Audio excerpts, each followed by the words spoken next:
Dobrý den, moje jméno je Kubálková, jsem z katedry obchodního podnikání a komerčních komunikací a ráda bych vás v téhle krátké prezentaci pozvala na svůj kurz na Univerzitě třetího věku. Je to kurz číslo 073 a jmenuje se GPS navigace a geocaching. V tomto kurzu si nejprve teoreticky povíme něco o určování polohy, o souřadnicích, o GPS systému, řekneme si něco o družicích, o 3 segmentech GPS a podíváme se, čím vším můžete GPS signál přijímat. Navigace, mobilní telefony, ale i kde se jinde dá GPS signál využít. Samozřejmě nám nejvíc půjde o to podívat se na práci s navigací, takže já budu mít pro vás jednu navigaci připravenou sebou i na naše vycházky později a podíváme se, jak s ní zacházet. Jak tedy tam nastavit záznam trasy, jak se podívat na informace o trase, kterou jsme prošli a další z těchto informací. Takže naučíme se ovládat některou obecnou GPS navigaci, toto je zrovna od Garminu. Podíváme se i, jak to vypadá na jiných zařízeních, například na smartfonech. A všechno to směřuje k tomu, abychom GPS signál využili ke hře geocaching, což je velice pěkná hra pro malé i velké, pro všechny, kteří rádi prochází nebo chodí na výlety a přitom mají ještě nějaký zajímavý program. Ta hra spočívá v tom, že někde v přírodě, ve městě jsou schované malé schránky s poklady, takzvané keše. V těch keškách jsou třeba i nějaké drobnosti, které se tam dají vyměňovat, nějaké hračky z Kinder vajíček například.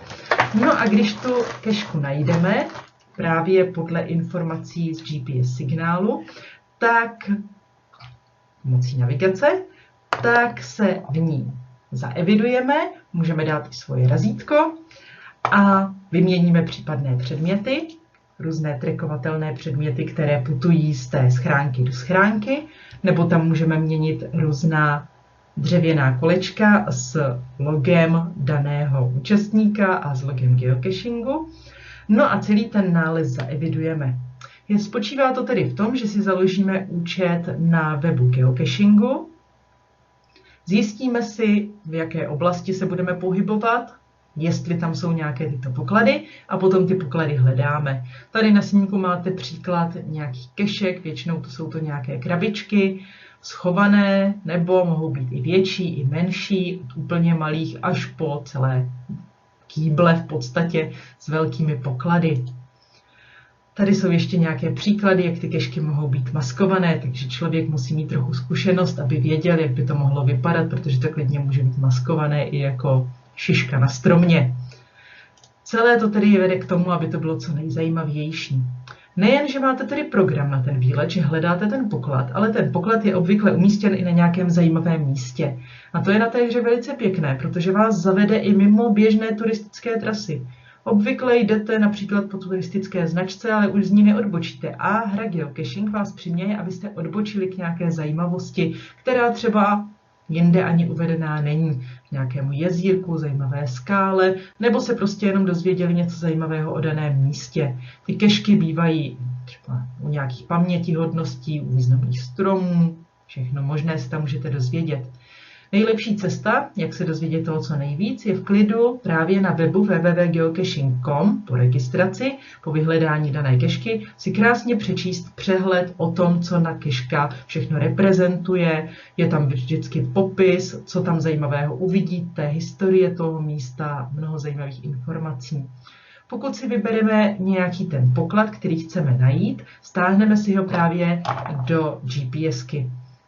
No a tady mám příklad, jak to může vypadat. Vidíme tam potom popis toho pokladu, vidíme jeho obtížnost, abychom si nevybrali něco s velkou obtížností terénu například, což může být potom zavěšeno i vysoko v koruně stromu, takže nějaké, které máme šanci ulovit. No a vypravíme se potom s takto nahraným pokladem v GPS navigaci nebo ve smartphonu v aplikaci pochopitelně. Vypravíme se do přírody nebo na to místo, kde ta keška je. Pomocí GPS signálu se přiblížíme na co nejbližší místo na metry k tomu místu, kde by ten poklad měl být schován, a tam ho vyhledáváme. My budeme se takhle 3 týdny právě věnovat té teoretické přípravě, teorie ohledně GPS, všeho, co s tím souvisí, teorie ohledně geocachingu. Založíme si účet na webu www.geocaching.com, což je samozřejmě zdarma. No a to budeme dělat první 3 týdny toho kurzu. No a potom vyrazíme už na výlet skutečně prakticky nějaké ty poklady hledat. Máme štěstí, že v okolí školy je těch pokladů dost. Mohli bychom si k tomu i vytisknout takhle mapu, abychom přesně věděli, kam se vypravíme, vytisknout si informace o tom, kam si vyrážíme. No a například tato keška je blízko školy, jmenuje se Hlavní nádraží a z místa, kde je ukrytá, je takovýhle výhled.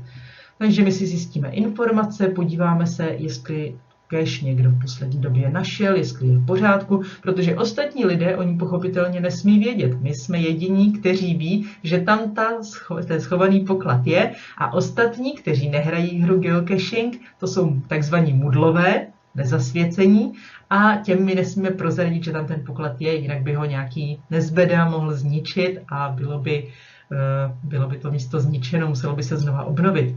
Takže my se vypravíme na různé kešky v okolí školy na jednom z výletů, jedné z procházek. V okolí školy je toho naštěstí víc, takže nám bude stačit tahle jedna procházka, abychom si udělali představu o tom, jak se ty kešky hledají. Druhá věc, které se ještě budeme věnovat, která souvisí se hrou geocaching, je hra Veraigo, která na to navazuje. Ta hra Veraigo také spočívá v tom, že hledáme nějaká umístění, ale jde ještě dál. Většinou je to nějaký příběh, který si vyhledáme opět na webových stránkách. Veraigo.com jsou tentokrát ty webové stránky a mají, jakmile se jednou zaregistrujeme na webu geocachingu, tak máme účet rovnou přístupný i zde. Najdeme si opět v okolí nebo v místě, kam se chystáme, jestli tam nějaká ta hra je, a tak to potom vypadá nahraná v GPSce. Cílem je zažít u toho nějaké dobrodružství. Vypravíme se tedy na startovní místo a jakmile se dostaneme do okruhu prostoru, kde je to startovní místo, no tak nám na GPSce ta hra se spustí a dostaneme jednotlivé instrukce. Plníme nějaké úkoly, jde o to třeba něco vyluštit, něco uhádnout, nebo se jenom dostat na správné místo, někam se rychle přesunout například, různé typy úkolů tam jsou. A na konci, když splníme všechny ty úkoly, tak získáme ten vytoužený poklad, který je někde na závěr ukrytý. Veraigo má takovou modrou značku, trošku jinou. A zase musíme to nahrát do GPS navigace anebo do smartphonu, záleží na tom, jestli máme tuto možnost, a potom s tím svým zařízením vyrazíme na ten start. Těch Veraigo je v České republice plno, tady je příklad jenom takhle mapy České republiky celé, tam samozřejmě není vidět úplně všechno, když se to překrývá. Například vedle vidíte mapku Prahy, kde všude jsou různé Veraigo hry. My například se vypravíme na 2 Veraigo hry, a jedna z nich určitě bude v pěkném prostředí ve Vysočanech, v parku, hra Pes Baskervillský, kde vyšetřujeme s Sherlockem Holmesem zločin podle knihy Pes Baskervillský. Takže zase vlastně jde o to stáhnout si tu hru do navigace. Ne každá navigace tohle umí pracovat s tou hrou, jsou to většinou ty trošičku finančně náročnější a ty skutečně turistické. Třeba s navigací z auta můžeme plus minus hledat poklady, ale hru Veraigo si na ní nezahrajeme. Stáhneme nebo do smartphonu a vyrazíme na ten start a tam už budeme plnit ty jednotlivé úkoly. Většinou jsou variantní cesty, jak se k tomu cíli dostat. Druhou Veraigo hru, kterou budeme absolvovat, si domluvíme až v rámci předmětu. Takže abych to shrnula, ten kurz je 6týdenní. Teoretická část bude probíhat vždy v pondělí 12:45 až 14:15 na počítačové učebně SB 307, protože potřebujeme počítač, abychom se zaevidovali, prohlédli si všechno na počítači, jak hledání pokladu vypadá, jaké jsou tam možnosti, co všechno můžeme hledat. A ten kurz probíhá od 8. do 13. týdne semestru. Já mám totiž ještě jeden kurz na Univerzitě 3. věku a to je U072 mobilní zařízení a OneNote, který probíhá právě od 1. do 6. týdne, potom je týden přestávka a na to navazuje ve stejném čase, kdo má zájem, tento kurz od 8. do 13. týdne semestru.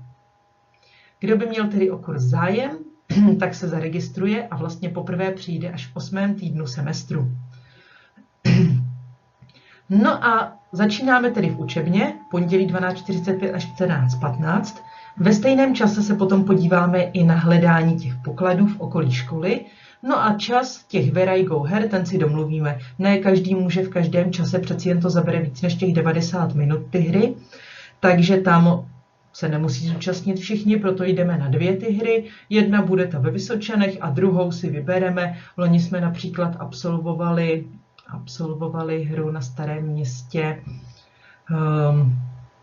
Rychlé šípy a předloni jsme absolvovali hru 2 proti říši o atentátu na Heydricha, takže to bylo moc pěkné, i když počasí nám úplně nepřálo. Kdo by měl o ten předmět zájem, tak opět připomínám svoje jméno. Moje jméno je Kubálková a číslo kurzu U073. Budu se na vás těšit a děkuji za pozornost.